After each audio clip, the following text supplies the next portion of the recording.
Hey, I'm Jake Thistle, and this is Five Albums That Made Me. For my first record, I'm going to choose Wildflowers by Tom Petty.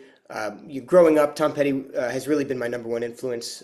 Sort of got me into music. When I was 3 years old, my parents let me stay up to watch the Super Bowl, thinking I might get into sports, which wasn't really the case. But Tom Petty and the Heartbreakers played the halftime show, and for some reason, it just completely mesmerized me.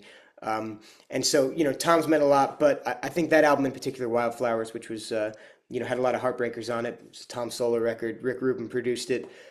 It's just front to back. It's just sort of my favorite sound that that band ever really achieved, which was just so open. The acoustics are so rich, and I think it's Tom at his best songwriting wise.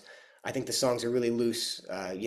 They're casual, they're conversational, but they still mean so much. And crawling back to you on that record is probably my favorite tune on that. So that'll be my number one album is Wildflowers because I think there's just such a wealth to choose from.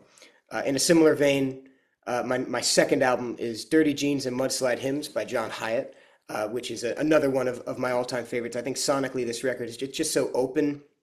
It's so earthy.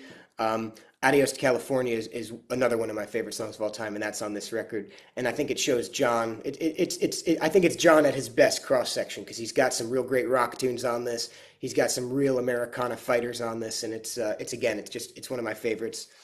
My third record is a record called "Loser on the Ropes" by Brian Dunn. Brian is an incredible songwriter. I've had the opportunity of working with him. He's a local guy here in Jersey.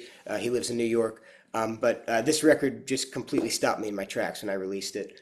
Made me hate him a little bit because it's just too good. But sonically, again, it really influenced what I was doing at the time. I wasn't really sure how I wanted to take. I was putting out an EP called The Half Left Out, and I didn't know exactly how I wanted it to sound. And for some reason, when I heard this record, it told me how I wanted it to sound, And so that was really a beacon for me in a time where I wasn't sure exactly, what to do moving forward. My fourth record is Darkness on the Edge of Town by Bruce Springsteen. I'm from New Jersey. It's the law to like Bruce Springsteen. It was very hard for me to pick a Bruce Springsteen album for this because I'm sort of just such a fan of his entire catalog. So I picked Darkness because I think I love 70s Bruce. This is probably the pinnacle of 70s Bruce. It followed Born to Run, Racing in the Street is an all-time favorite. That's on this record. And my fifth record is Yankee Hotel Foxtrot by Wilco. I'm a huge Wilco fan, but this record really just sort of taught me that literally anything is possible on a record. This is such an amazing soundscape they build on this.